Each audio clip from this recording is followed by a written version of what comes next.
down from heaven's throne.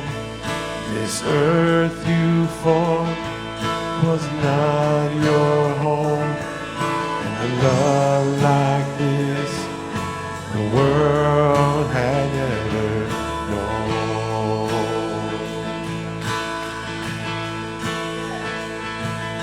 A crown of thorns to mark your name, forgiveness fell upon your face. The love like this the world has never known. Sing on the altar. On the altar of our praise, let there be no higher name. Jesus, Son of God, you laid down your perfect life. You are the sacrifice. Jesus, Son of God. You are Jesus, Son of God. Took our sin, you bore our shame. You rose to life and you defeated the grave. And love like this the world has never known. Sing it out. 'Cause you took our sin and you bore our shame. You rose to life, you defeated the grave. And a love like this the world has never known.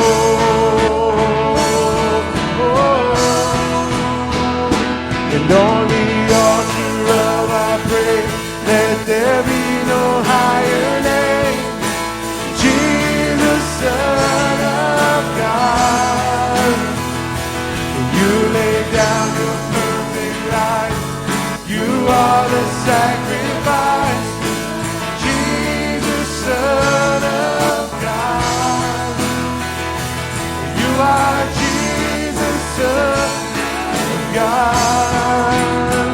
Be lifted higher than all you've overcome. Your name be louder than any other song. There is no power that can come against your love. The cross was enough. The cross was enough. Be lifted higher than all you've overcome. Your name be louder than any other song. There is no power that can come against your love.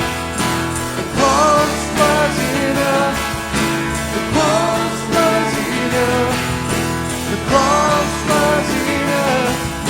The cross was enough. Amen.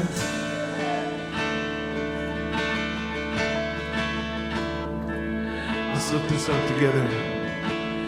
And on the altar of our praise, let there be no higher. You sing it.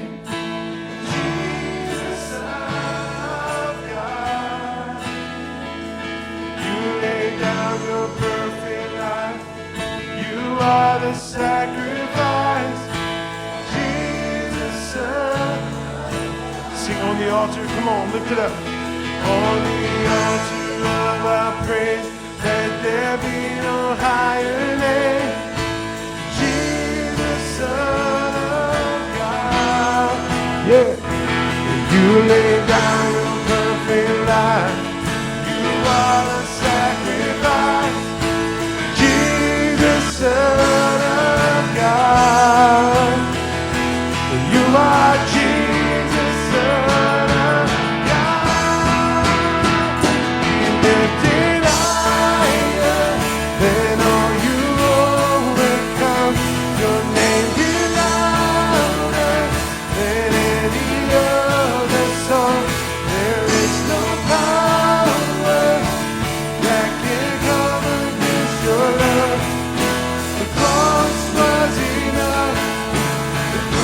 one more time, come on.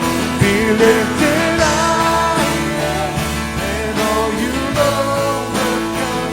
Your name be louder than any other song. There is no power that can come against your love. The cross was enough. The cross was enough. The cross was enough. The cross was enough. Amen. I thank you for the cross.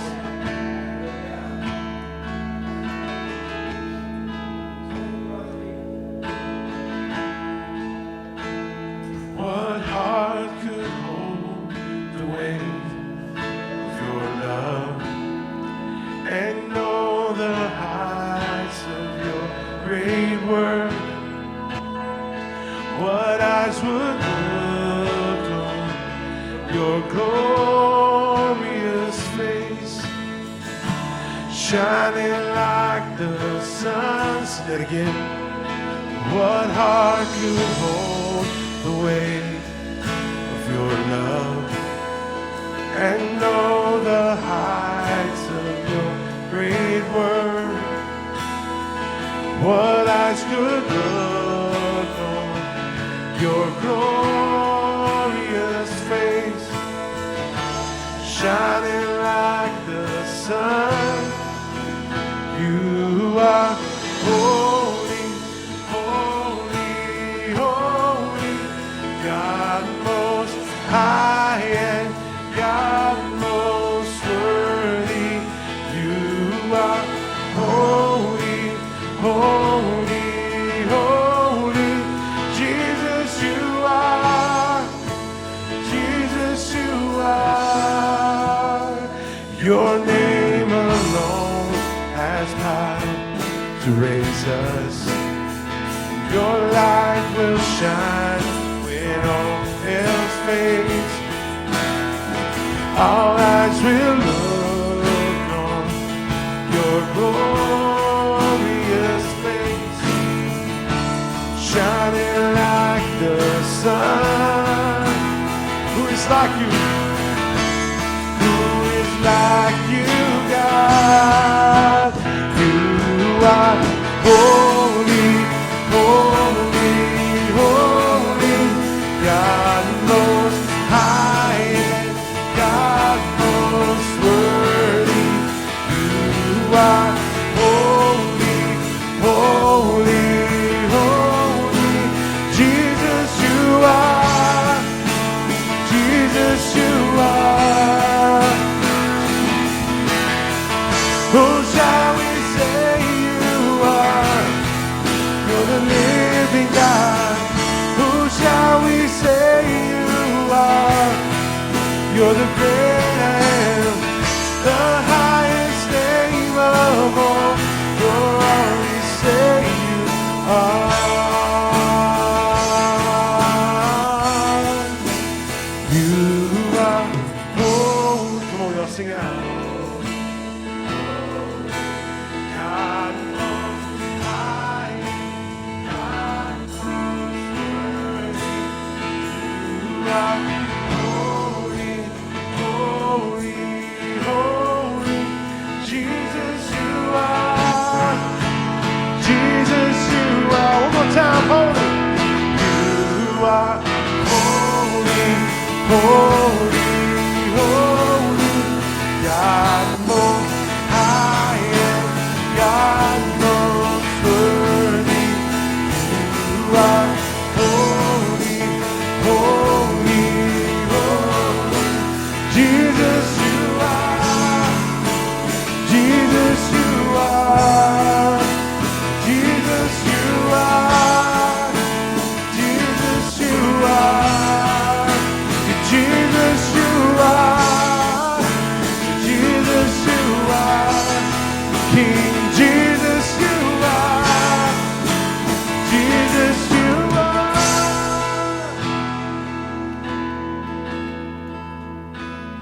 Then you will come again in glory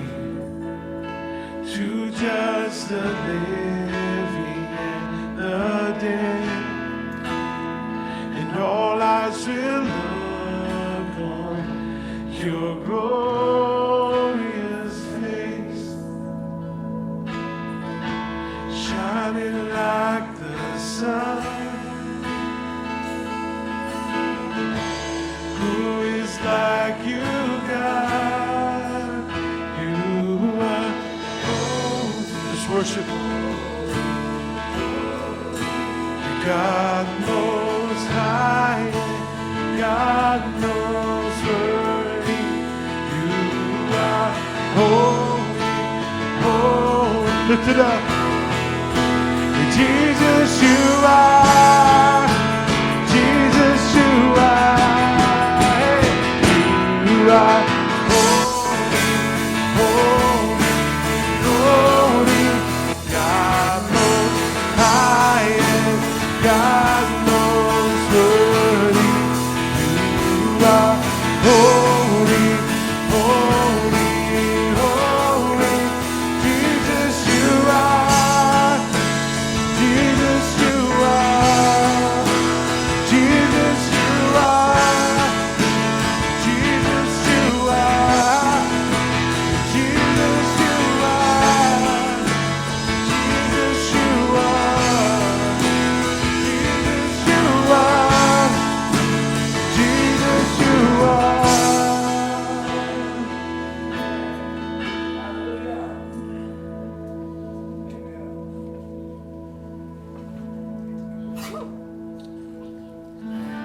If you're able this morning, if you can't, it's totally fine. If you're able this morning, would you just lift your hands? God, we just come and surrender to you this morning. We lift up holy hands to you, God. You're the great I am. You're holy. You're worthy of all our praise.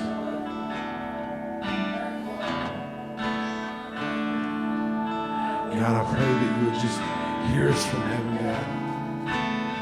Fill this place.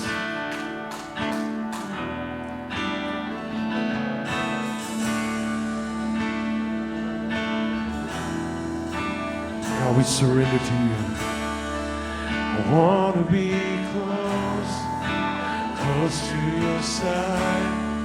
So heaven is real and death is a lie.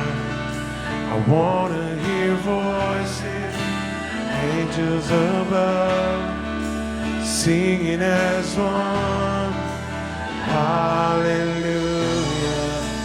Oh, let's worship. God Almighty, great I am, who is worthy, there's none beside me.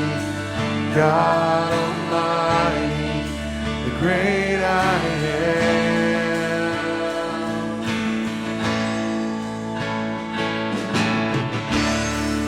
I want to be near to your heart, loving the world, hating the dark. I want to see dry bones living again, singing as one. Hallelujah. Holy, holy, God Almighty, the great I am, who is worthy, none beside me. God Almighty, the great I am.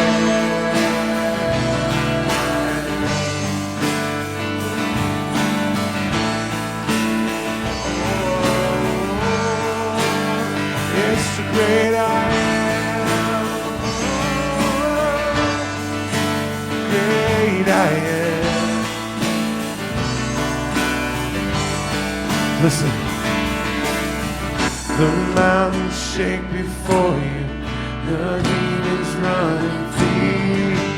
At the mention of the name, King of Majesty, there is no power in hell or any who can stand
shake before you.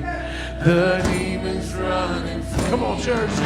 At the mention of the name, King of Majesty, that there is no power in him, or any who can stand before the power and the presence of the great I am. Great I am. Great I am. Great I am. Great I am. Great I am. Hallelujah. Holy, holy, God Almighty. Great I am. Who is worthy? None beside me. God Almighty. Great I am. Great I am. Great I am. Great I am.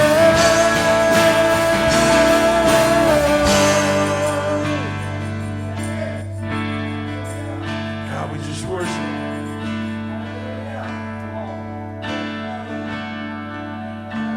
Hallelujah. Holy, holy, God Almighty, the great I am. Who is worthy? None beside thee. God Almighty, great I am. Hallelujah. Holy, holy, God Almighty, great I am. Who is worthy? None beside thee. God Almighty, great I am.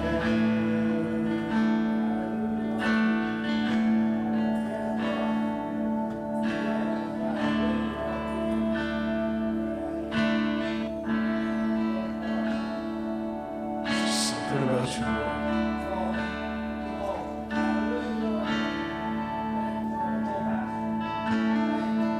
I'm coming back to the heart of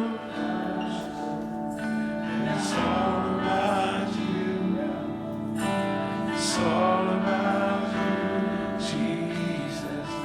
I'm sorry, Lord, for the thing I've made it. And it's all about you. It's all about you. See, I'm coming back. I'm coming back to the heart of it's all about you. It's all about you, Jesus. I'm sorry, Lord, for the thing I've made it. It's all about you.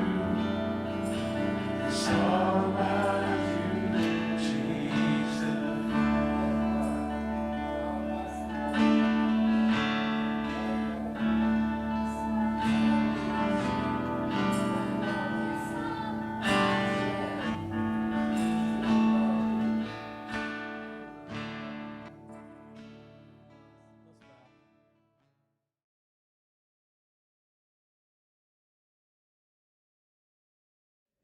I want to talk to you about toxic influences. Toxic influences.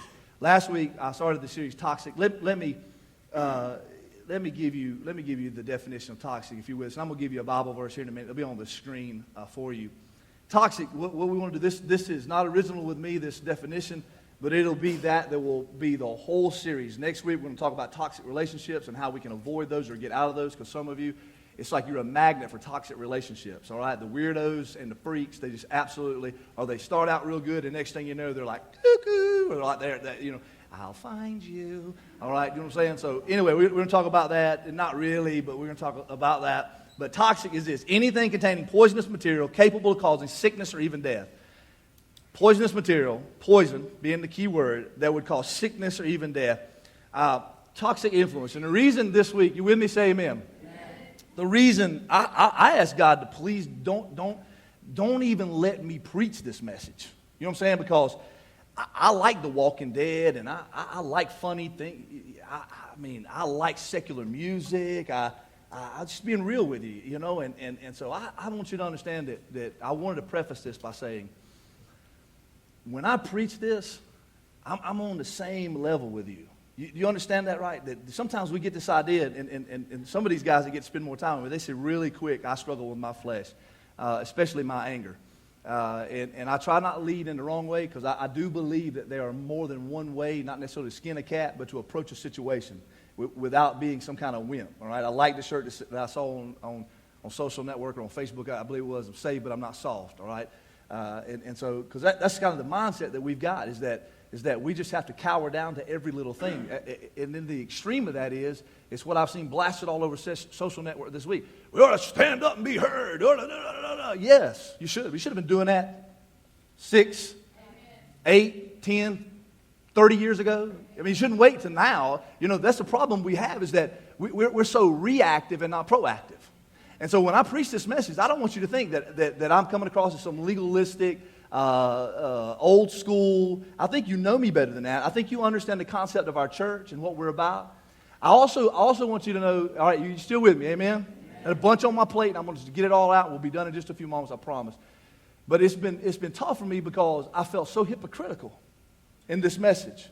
There's so many vices in my life. And Satan loves to point out the ugly in you and the wrong in you. When God says, man, I love you, I will change you, my love will change you, and it's a process. It's called sanctification, and none of us are there yet, all right? So I don't ever want you to think because I sit on this stool or stand on this stage and shout at you that I'm going down at you or that you think that I've arrived. Man, I'm telling you, this morning, man, just people sharing with me just this morning, you have no idea how much we have in common. The battle is real. The struggle is real amongst all of us, and we go through the same thing. Some of us, it seems like it may be different in flavor, all right, but it's the same battle. It's still spiritual warfare. And when I was reading through this and getting my outline together, I thought, man, how hypocritical I am, you know, to talk about toxic influences, how influenced we are by things around us, from what we listen to what we drive, to the clothes we wear, to the food we eat, the restaurants we go to, the way we talk. You submerge us into a situation, eventually you're going to begin to talk and act just like them. All right? And so all I want to do is shock your system today through the Word of God. I want to shock your system. And as soon as I start preaching this toxic influence, I'm telling you, I know, because I know the Holy Spirit as good as you know the Holy Spirit. I'm telling you, as soon as I begin to break this outline down, you're going to immediately have at least one vice come to your mind. You're going to have one thing, if not multiple things, that'll come to your mind. You shouldn't do this, shouldn't do that. I want you to be very sensitive to the Holy Spirit, not to the enemy, because he's going to point out all kind of ugliness in your life, okay? But I want you to be very sensitive to the Holy Spirit, and I want you to know that we're in this thing together, okay? All right, so we got all that out. I preface that. I'm not a holier-than-thou guy. I am definitely not your judge. That's his job. I'll leave that up to him. I am to be a fruit inspector, all right, if you want to be real technical. And so that simply means that we just see how we live our lives. It's almost like a sponge. Until that sponge is squeezed, you don't really know what's on the inside of it, all right? So something sweet's going to come out or something sour is going to come out, all right? And so I want you to know we're in this thing together. Now, let me talk to you about toxic influence. To give you verse scripture in just a moment, I want to share with you John 10:10. Thief comes to steal, kill, and destroy. Jesus says, I've come to give life, all right? And I've come to give it to its fullest or more abundantly if you're a King James person, all right? Now, what I want to talk to you about influence and toxic influences is this, and bring that verse up, that the thief comes to steal, kill, and destroy. It's subtle. I've often taught you from this platform in the sense that we see Satan because Hollywood and the comics and all these other things that we enjoy have painted him as this horned, hooved, evil-looking enemy. But I'm telling you that the number one fault, the reason he was kicked out of heaven is because he looked so good. Do you understand that? The angel of light. He put himself on God's level, okay? All right? Not that you're not far from that yourself sometimes, all right? In the way you act and the decisions you make without consulting the God of the universes. But it wasn't that he was ugly. It was that he was beautiful. And so when I talk about toxic influences, they're not the ones that just jump right out at you and go, that's bad. Because see, I'm going to say that in a minute. You and I, there are some obvious things we should avoid. But it's those subtle little conversations, those clicks, those momentary pauses. I tell folks I ride with all the time, I won't mention anyone in particular that drives a lot, but it's the pause that kills you. Either go or stay. Don't pause in the middle of the road. Get on across the road, all right? See, it's that momentary pause. It's that lack of decision, all right, that will get you in trouble every time. And so here's a few things that he's cunning and that he's smart, and he feeds us a little poison at a time. Just toxic what he does. Movies, music, television, internet sites, social media. God, who's so sick of seeing the Confederate flag on social media? Holy goodness. How dumb. Listen, and I'm not knocking any of you. I'm just saying, I'm not aligned to, I'm not even really technically, I'm not even aligned or in alliance with the United States of America. Do you say, what do you mean? Are you going anarchy on us? No. You see, I'm not of this world.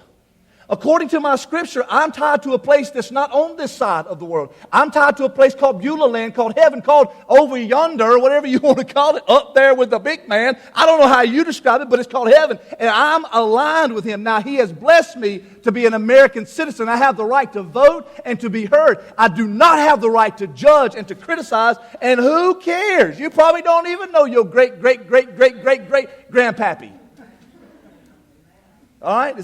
Did I rant? I'm sorry. Did I do that? I'm sorry. For you guests, that's a normal thing. Isn't that so dumb? I mean, it's unreal how, and you say, and what I've been shocked, and the reason I'm pausing at this, and it's perfect timing. I did not pull this out just to preach today because of it. I've been shocked, and listen, don't think I'm judging you or saying anything about you, but I've been shocked that the people I'm friends with, nearly 2,000 something, whatever it is on there, that doesn't make me cool because most of them are stalking anyway. All right, creepers. All they do is when they see something they don't like, they pounce on that, you know. Anyway, I've been shocked at the people that have been so outspoken about the homosexuality or the flag or all this racism. And I've been shocked by that, man. It blows my mind. You live your life this way, and here's what I'm saying when I say this, okay? I can't help but think it's because you've been so influenced by the news and the media and all those around you that you think you got to jump on that bandwagon. You don't have to jump. As a matter of fact, if you live your life in such a way, there shouldn't be any question where you stand on racism or who you're aligned with or what your stance is on homosexuality or if you're a person that they know who you're for and not what you're against. I don't have to get on a platform and tell them that. You shouldn't either. You should live your life day in and day out saying that Christ's love and mercy saved me, so I'm a person that shows love and mercy to everyone around me and let the chips fall where they may, because guess what? Are you so naive to think that the Bible did not say, have you forgot that it said it'll get worse before it gets better? I'm not afraid. We talked about it this morning. There'll come a time where I will probably be locked up if he doesn't tarry. It'll be a hate crime. I'll be preaching on one subject and it'll be totally anti what the government has said. Again, I just hope we got a good lawyer to represent us and that you bail me out. You know what I mean? Unless God says, leave Paul there, you know what I'm saying? I'm not saying I'm Paul. But here's the thing. I don't think that you would ever doubt where I stand. And so I want you to understand that toxic influences, from as hype as it is now in our state, country, and world, to the very simple things in your life, to a little whisper, a wink, a nice compliment, those can be very toxic. It's not a big dose of ugliness. It'll be subtle. I've told you often, mine is a big, nice Ford, Chevy, Dodge, lift kit, 22s, super swampers. Mine's, because you see my little truck. It's this blonde tan. Wait a minute, I married a blonde tan. But you get the point, right? It's not some ugly horn, and it's very subtle. I'm prefacing, I want you to get this, okay? And I know I'm on a tangent. I went off a little bit there, but it shocks me at the people, the preachers even, that have felt necessary to get on some kind of soapbox or to be strategic in their preaching. Preach the word of God. Let him handle, and don't be naive. It will not get better this side. Did you know that? It will not get better. It will get worse. I'm not a lady. Thank God for that.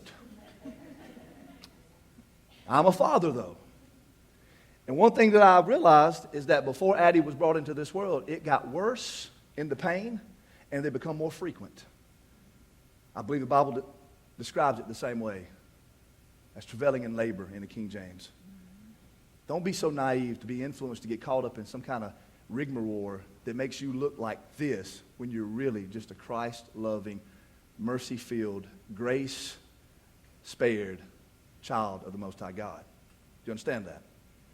Toxic influences, subtle, teaspoon at a time, teaspoon at a time. Here's our verse. We put it on the screen. Media. It's good to have Chad back in the booth and all the team. We appreciate what they do. Proverbs 25:26. Proverbs 25:26. If you have your Bible with you, I want you to turn there. If you have your tablet, I want you to look there. If you have your smartphone, I want you to open that app. I want you to look at Proverbs 25:26. I don't ever want you to think it's my word. I want you to understand that it comes from the Word of God. And I'm going to give you a lot of cross-reference, but here's the main verse. We put the verse on the screen. Here it is. Like a muddied spring. This is from the New International Version, so if it's a little bit different than what you have, we just want you to know that. It's okay. Like a muddied spring or a polluted well are the righteous who give way to the wicked. Now, watch this. It didn't say that muddy river or polluted stream. It said, you're like that because you're righteous, and then you give way to that. You see that? And so it's not that we can point out the ugly in the world, like we can see them coming a mile away, because I expect the natural man to act like the natural man. But the reason it shocks me so much is when the child of God or someone that has blown up social network with the love of God and the grace and the mercy and forgiveness, then they just all get polluted. And it messes the whole stream up. Now, I want to do something. I want to do something this morning very quickly. I'm going to give you 3 major points. The third one I'm going to spend most of my time on. All right, I got my eyes on you, Addie. I love you, baby girl. All right? One of my daughters is in service with us today, and so I got to be careful with the illustrations I use. And normally I throw them under the bus, but I got to be careful because she could tell tales on me too. You know what I'm saying? All right. I want to give you 3 major points. The third one I'm going to spend a lot of time on and move into closing. The first one is this: talking about toxic influences. Toxic influence.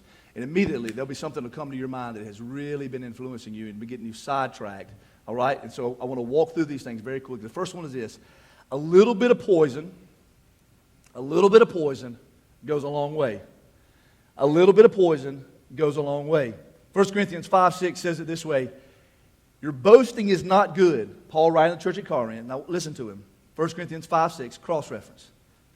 Don't you know that a little yeast works through the whole batch of dough? Or we should say, watch this. You don't have to make this stuff up, man. God's already said it. Or could we say a little poison pollutes a person? A little bit of poison goes a long way. Let me illustrate it and give it just real simple and put it in Neary vernacular, okay? And most of you can understand Neary vernacular.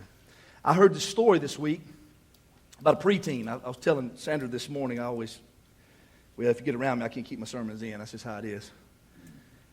I heard a story this week about a young man, a preteen. And he come to his mom, and he said, Mom, it's whatever the latest movie was, I cannot remember the title of the movie. Maybe one of you know. It's PG-13, though, is the point of the story. It's PG-13. A little bit of poison goes a long way. And he said, Mom, he begged. You don't know if you have kids or preteens, they come to you and they beg, they want something. Holy smoke. Well, please have this. I want this. And I want to go see it. Everybody, all my friends are going. It's PG-13, but it's just a little bit of bad. It's just a few words. So the mom said, and I was shocked. Because I was trying to follow the guy as he was telling the story. I was trying to follow the guy, and I was shocked. The mom said, well, sure, son. And as a matter of fact, for you and your friends, I'm going to make you a batch of brownies, and I'll have those ready. You guys can take those, eat them on the way. I forget whose mom was carpooling, blah, blah, blah. The story. Moral of the story is this. So the kid's excited. He goes back, he calls his buddies. He texts him. He's like, God, Mom's cool, man. She's not going to let me go, but she's going to make a snack. Little did you know, though, that Mom went out into the backyard where Rufus, or whatever the dog's name is, had been going number 2 and number 1. And she takes a little bit of number 2. You listen to me? Because I'm illustrating this, and you will never forget this. She takes a teaspoon of number 2, fresh, scoops it up, and you know where the story's going now. She mixes it in the brownie batter. True story. Mixes it up, puts them in, cooks it up. Gets them all, they cool down, cuts them up, gets ready to go. It's later that evening, the son's excited, man. He still stays, my mom's the coolest, man. Mom is rad, man. He probably didn't say rad. I'm probably of the 80s and early 90s. She goes, here you go. Da-da-da, had it divided up. And he takes off. You know how kids are, man. They're so excited. Remember, a little bit of poison goes a long way. He goes to leave the room. He's excited. He goes, oh, she goes, wait, just wait a minute. Just want you to know, there's just a little bit, like the movie, a little bit bad. There's just a little bit of dog poo mixed in with your brownies. You see, what happens over a period of time. Now, listen, I don't know what happened the rest of the story. Because I know some guys that would have just said, all right, man, I'm getting scared. I can't taste it. He eats healthy anyway. I'm just trying. Isn't it amazing, though, how we will dumb ourselves to a place where it's just a little bit. It's just a little bit. It can't hurt anything. Would you take you a little bit of poison every day? Would you take you just a teaspoon of poison every day? We'll see how long you make it. I want to shock your system this morning. I'm telling you, God has kicked my rear end this week. As pastor. No wonder sometimes folks say, you're a preacher? Yeah. Just a little bit of poison goes a long way. Paul said, did you know just that little bit of yeast, works in all of the bread? Did you know that? Have you ever had something happen to you where it was such a toxic influence that you didn't even know that it had worked itself into your system, but as soon as you got in a rage or an anger, it worked right up out of your system real quick in your vocabulary? I remember, I'm not talking down to you. All right? We in the same trench, baby. It's amazing. It's amazing. A little bit of poison goes a long way. Number 2. I did not want to say this.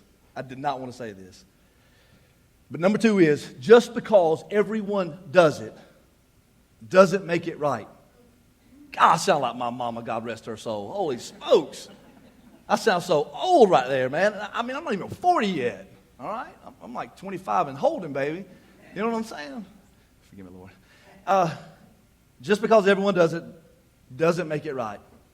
It's crazy how and listen, some of you that are old school, things have changed so dramatically from when you went to church. You know what I mean? From me wearing Chuck Taylors to the preacher not wearing a suit all the time. And not knocking either one. I'm not knocking either one.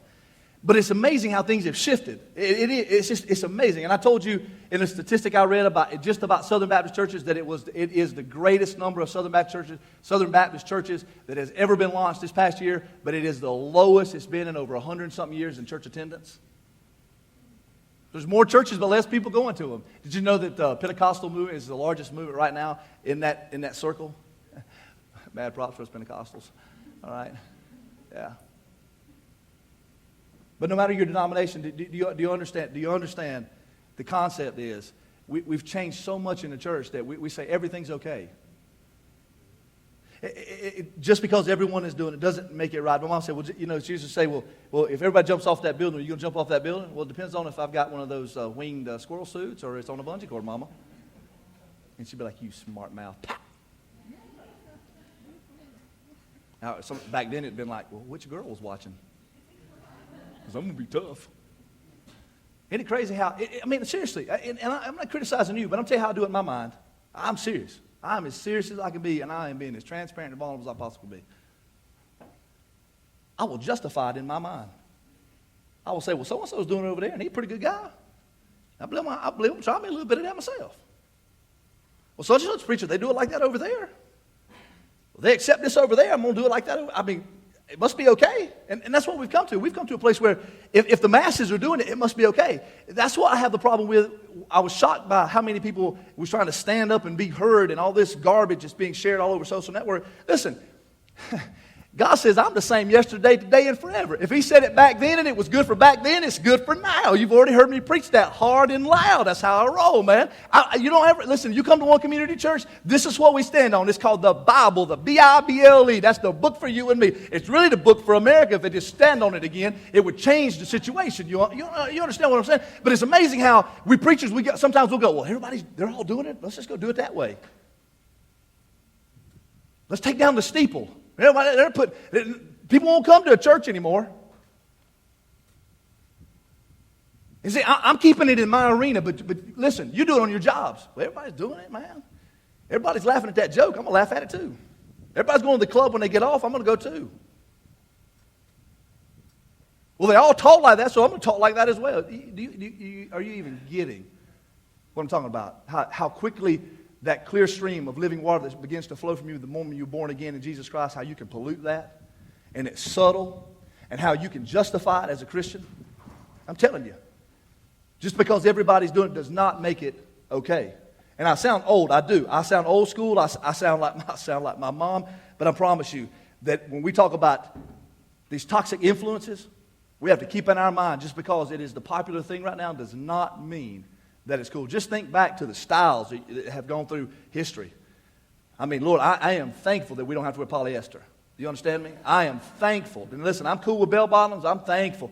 Listen, I don't know about the skinny jean stuff. A big boy like me, I don't know that I'll ever dig the skinny jean thing. But I'm just saying, just think how quick things change.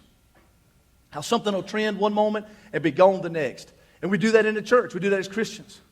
And just because everybody's doing it does not mean that it's okay. Just because they can get away with it over there does not mean that you can get away with it over here. And so point number 2 is just because everyone does it doesn't make it right. You and I are called to be holy because He is holy. It literally means that we're to be set apart. It's holy hagios in the Greek. It means to be set apart. It means to be different. It's just, if there is nothing different about you than your non-Christian friends, then I don't know that you're a Christian at all.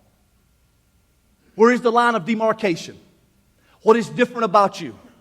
If you're blending in, remember I told you, why in the world would you spend so much time trying to blend in and fit in when you were made, born again, to stand out and be a sunshine superstar for Jesus Christ? Not to bring glory to your name, but to bring honor and glory to the one whom saved you and set you free.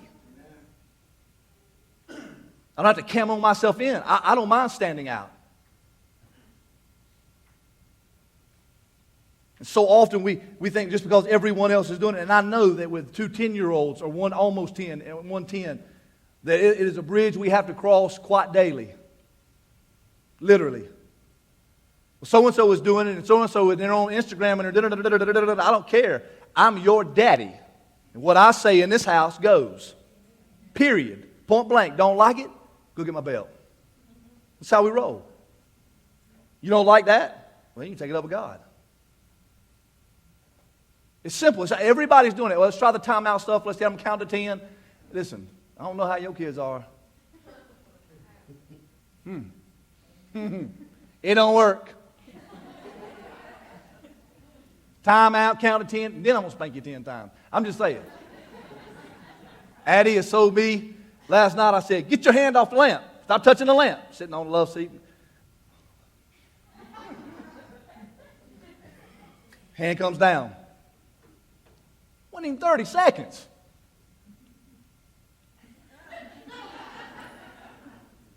Constant. And see, we think, though, here's where I'm going with that, and I love you, Ed. I'm picking on you a little bit, which is true. We think that this is okay for our moms to tell us, and that when we become 18 and start paying our own bills or whatever that makes us think we're adults, that this no longer applies to us. Because everybody else is doing it, it's got to be okay. I got to be in the in crowd. Some of you never grow out of high school. You're still trying to be Mr. and Miss Popular. Did you know that I've had Mr. and Miss Popular call me for marriage counseling? It wasn't as good as it looked. And I was so envious of what they had or seemingly had.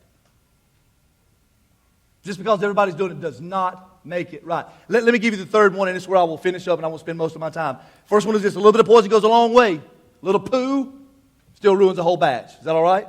Okay? A little poo. I did not say another word either. By some of you going, No, a little poo ruins the batch. Okay? All right?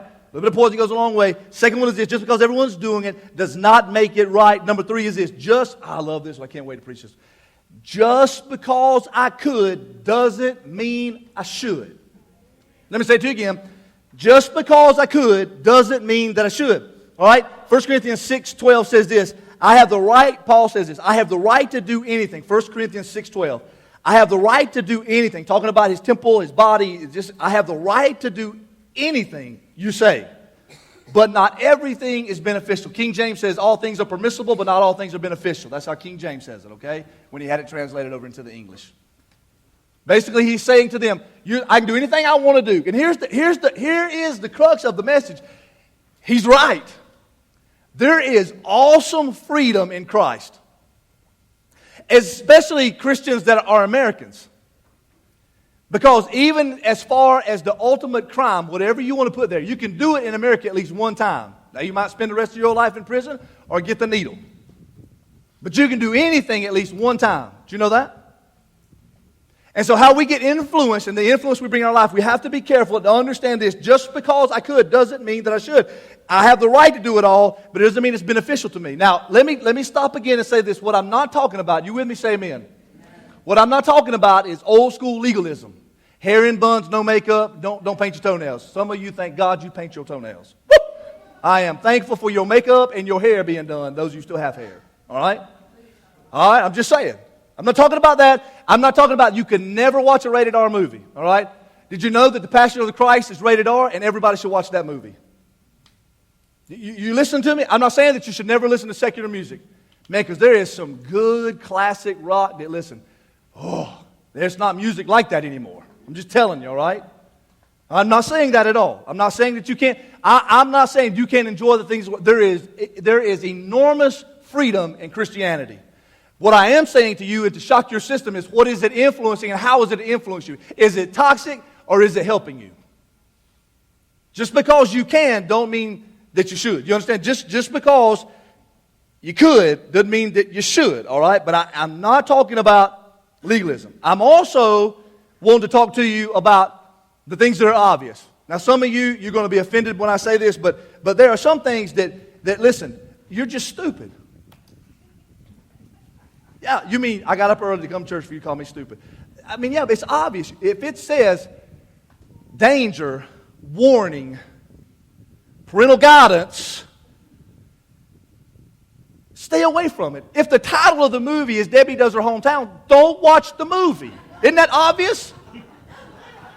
And you'll never forget that illustration. Right? But some of you go, wait a minute, let me just try it and see. It may not be that bad. You think I'm trying to get a laugh out of you. I know where you're living. Some things are just so obvious, but yet you go ahead and do it anyway. That'll burn you. Touch it anyway. She will destroy your marriage, but you do it anyway. He will destroy your marriage, but you do it anyway. You will become a raging alcoholic because in your DNA is the gene that is right there waiting, going, feed me, feed me. And as soon as you do, bam, everything's done. And yet there are others that say, I can have a glass of wine with my meal, and you're fine. You're stronger, yes. But there's some that you are susceptible to those toxic influences. In an instant, it will be in your grip. And just because you could does not mean that you should.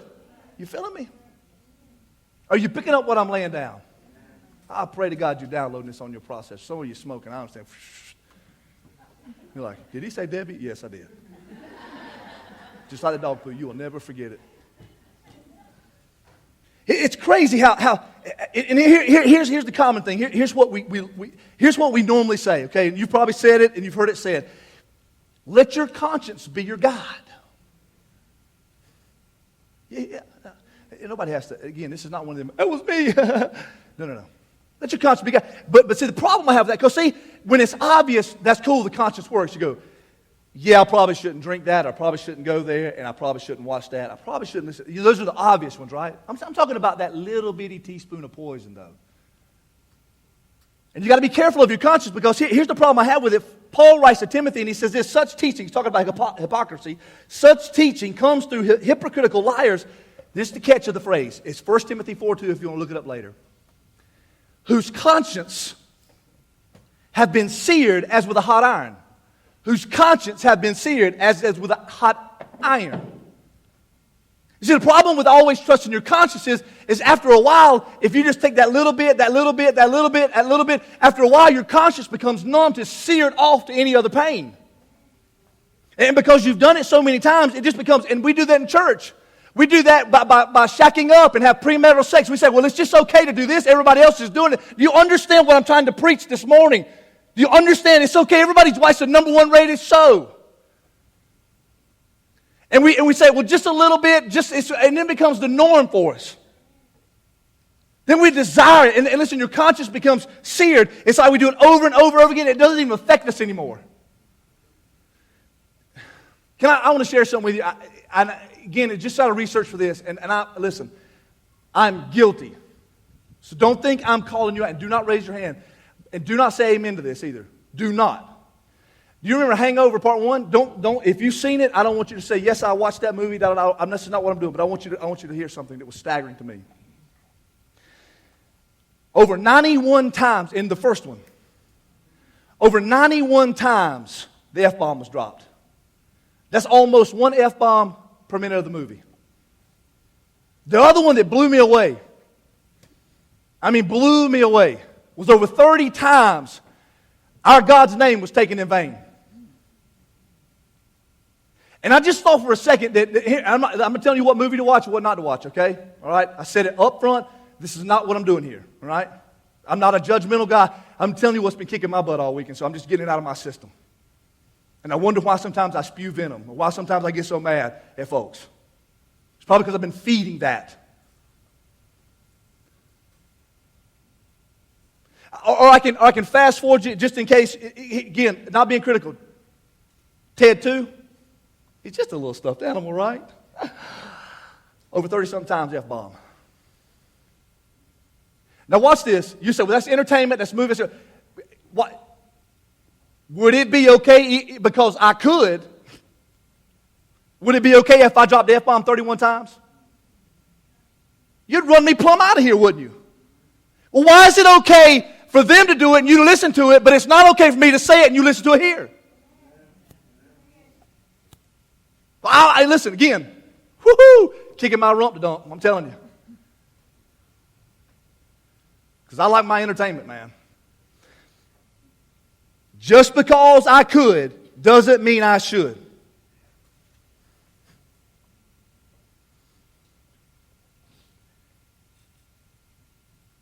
I want you to get this.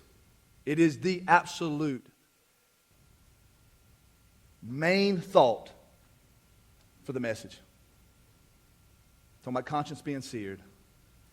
How so we don't even pay attention to the GDs, the F-bombs, the little words, the subtle winks, the sip of poison.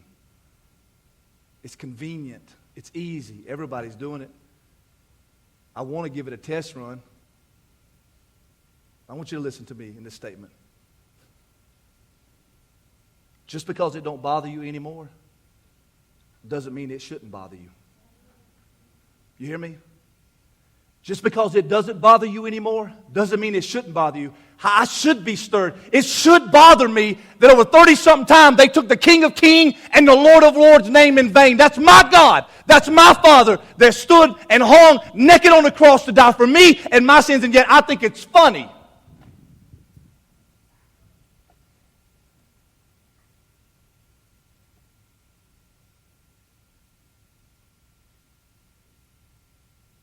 Just because it doesn't bother you anymore doesn't mean it shouldn't bother you. 1 Thessalonians 5, 21, 22 says, test everything, hold on to the good, avoid any kind of evil. Let me end with 3 questions to test, all right? And I'm done. And I'll let you deal with it as God's dealing with me. Number 1. Am I being entertained by sin? Am I being entertained by sin? Do you think that it would be funny and appropriate for me to make a racial joke right now? Do you think that? Do you think that it would be funny for me to make a homosexual joke right now? Just because it's funny don't make it right. Yeah, I told you today would be tough. Am I being entertained by sin? Am I being entertained by sin? Just because it's funny does not make it right. You understand me? Your off-the-cuff comments, your sexual innuendo, your silliness that you think everybody, and you mask the insecurities in your life, just because you think it's funny does not make it okay. And I've been guilty. Did you know there was a time in my life, and I'm ashamed of this, ashamed of it, that I would say something from the platform about homosexuality, and I would say, yeah, that's right, God made Adam and Eve, not Adam and Steve. And the church would go, amen. That's so stupid. Do you think that helps anybody? Do you think that shows love to anybody?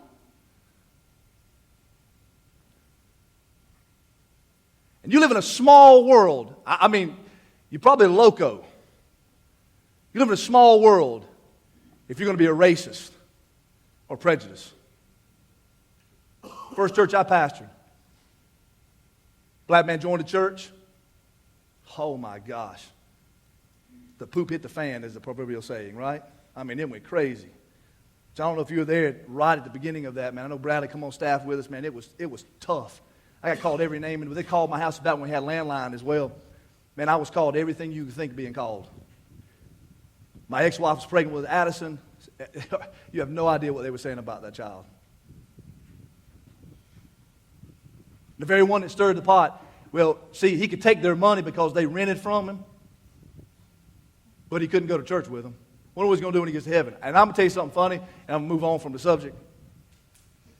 When I went out to his house, because that's what a Christian's supposed to do, I tried to make peace, to have some reconciliation there. Of course, wasn't any. But the Bible says that we'll be like Jesus. He'll be in a glorified state. I said, his glorified state might be in a black body.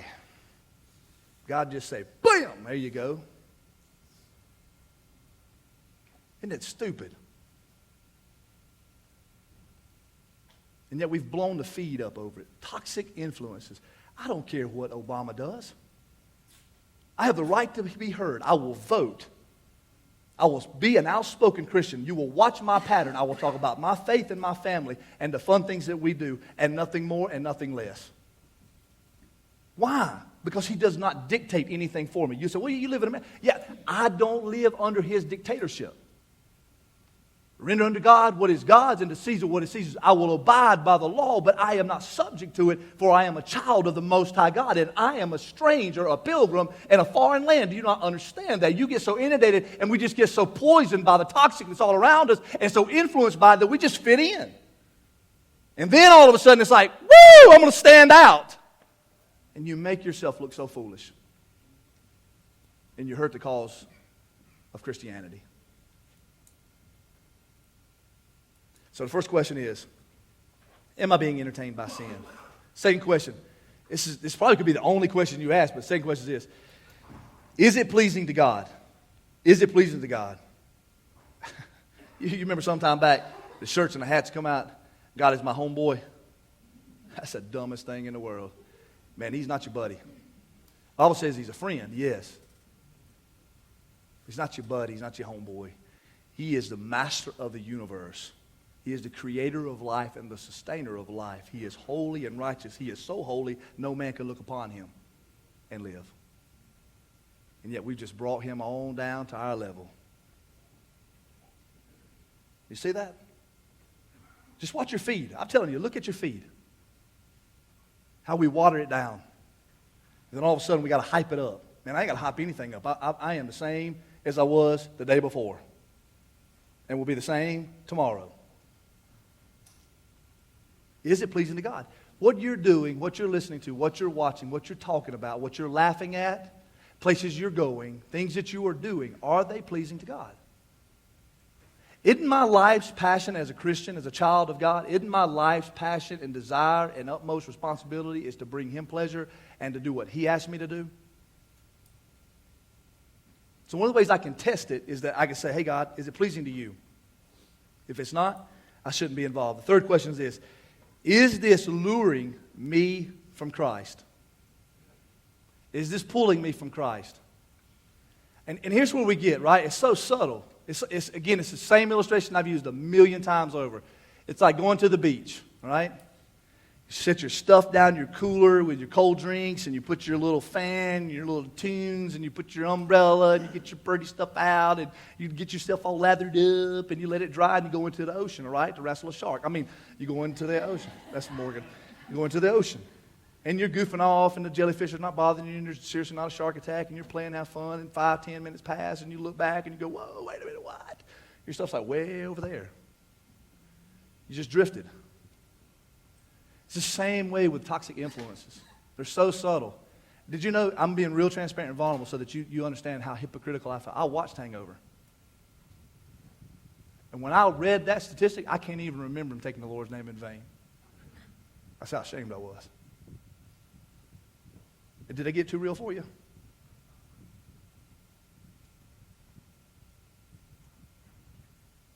It'll just lure you away.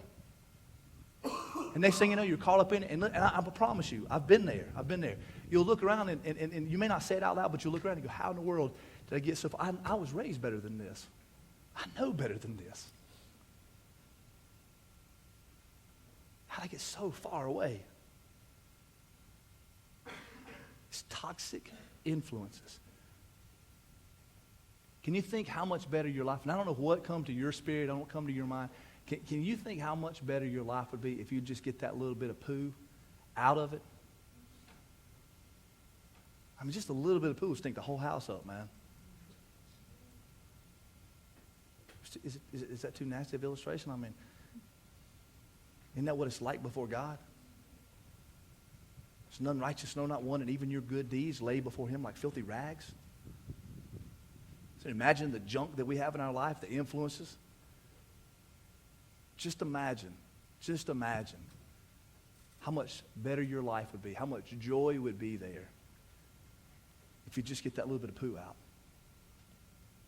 and say, I'm coming back. I love the song. We don't go over this stuff, you know. I love the song selection, man. He is enough. He is enough. He is holy. He is the great I am. And I love when Thad did this, man, but the Spirit led him. He said, I'm coming back to the heart of worship. Some of you got so far off track. We so overcomplicated it, man. Yes, just because you can doesn't make that you should. And just because it hasn't bothered you in a long time doesn't mean that it shouldn't bother you now. Ask God to give it back. Just like when I started preaching, Preacher Pointer, God rest his soul, my mentor, he said, listen, he said, I would get so scared before I'd have to preach, or I'd get scared before I'd knock on somebody's door. I'd get so scared, man. I'm talking about almost up-chunk scared. You all right? I mean, just terrified. Still get really nervous now. And he told me this. I was like, I thought he had some formula or some prayer or some kind of, some kind of you do, and God would take it away, and you go up there and just preach with fire. He just looked at me like, well, duh. If you ever lose that, you better go back in the woods and ask God to give it back to you. Because you're relying more on you than you are Him. So easy it is to get so conceited and caught up in the situation. And all I'm giving you an opportunity to do, and all I want to do is provoke you, all right?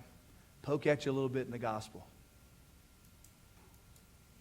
Would God be pleased with what is influencing your life now? Would God be pleased right now, seriously, if He come back right now? Or would He be pleased with the influences in your life? And I promise you, the joy you look for, the happiness you seek, which is situational and circumstance, but that which you look for, it won't be found in all that poo. It'll go away. Lasting peace, lasting love, lasting joy, not happiness, but joy. It only comes from the true source. It's Jesus Christ Himself. And He cannot inhabit poo. You understand that? for he will absolutely eradicate all sin from your life. All you got to do is ask. So you say, well, what's the invitation? It's simple. I've said a lot of things. I have really provoked your mind, hopefully stirred your spirit. Whether you're mad or you're happy, it doesn't matter. I don't want you in the middle of the road. I want you one or the other. Here's the invitation. All you have to do, and it could be, see, God, he's not my homeboy, but he does understand my vernacular. God, will you just get the poo out of my life? We just get that little bit of poo. It's just a little bit. It's just a little bit. But will you start today, God, removing that poo from my life? I'm going to tell you one story, and I'm going to give an invitation. This is it. I'm on time. Band, team, come on out, please. Listen to me, please, please, please. They're going to move to place. Stay focused on me. In my journeys, I met this couple, and at this time in their life, they were separated.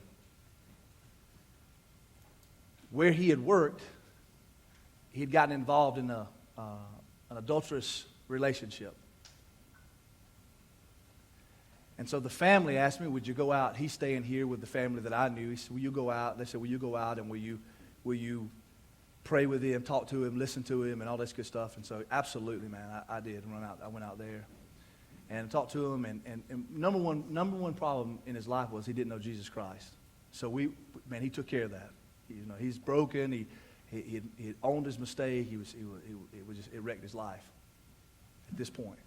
So he cried out to Jesus. He's saved. Well, I kept up just a little bit. A few weeks later, he was at church, and his wife was with him. And so, the next thing you know, she receives Christ, baptized them both. And I say that not to tell you their whole story, and you wouldn't even know them if I told you who they are. But I want you to understand how he had to remove the poo from his life. He had worked himself up to a place and I can tell you the company is local, and it pays very well to work there. He'd worked himself up to making very, very good money for his family and have children at this point in their adventure. Now they have 2 beautiful children. I'm going to tell you what he did. He went in the following Monday, and he didn't say, move me. He said, I give you my letter of resignation. And you say, man, that is dramatic and big. Maybe to you. But when I look at them now and I see those 2 beautiful kids, and I see them involved in their church, I'd say the old boy got rid of the poo at just the right time. So I don't know what it is in your life, if it's that big or if it's something real small. Our God is able. He went through a season, I'll tell you this, he went through a season where he had kind of an odd job, and I don't mean that in the sense that it was odd. He went out to kind of carpentering and doing things he had to do. Now he works in a local plant, it's a different plant, and he makes very well for his family. Kind of reminded me of Job. He just had to start over. So I don't know what's been influencing you. I know what I'm guilty for, and I'll stand before God, and I understand that. And I've asked for my forgiveness. But I just want to challenge you today before you leave. Say, God, just get the poo out of my life. It could be something bitter. It could be something that's bitter. It could be anger. It could be an old hurt. It could be a relationship from years gone by. It could have been somebody who was abusive to you. Listen, again, it is not a sense of forgiveness for them. It's for you. It's for your walk. Maybe your relationship is at its roughest point yet. I promise you, listen to me. The root of whatever your controversy or struggle is right now, the reason you keep a track, there's some poo there. I promise you. And until you have God eradicate that and begin to remove all that, you will continue to live in strife. You will continue to see the grass greener on the other side. And you will never have a heart fully for Him and eyes fully for the wife that He has given you. And if you can't wait till you say, I do, just read your Bible. I'm not your judge. I tried to get her to move in with me. I'd pout like a baby when she'd go home. But I love every minute that we have now. Easy all the time? Nah. She has to put up with me. You think that's easy? No way. Because it's unfiltered at home. It's somewhat filtered here. All you got to do is ask him to remove the food. He says, listen, if you'll confess, you think that's just about salvation, man, that's anything in your life. Any stronghold. And I was telling somebody this morning, this is it. You give Satan a toehold, it will be a stronghold before you can blink your eyes. I promise you. Some of you, you need to be that strong light in a dark place. Some of you, you're not strong enough yet. You need to avoid it and get away from it.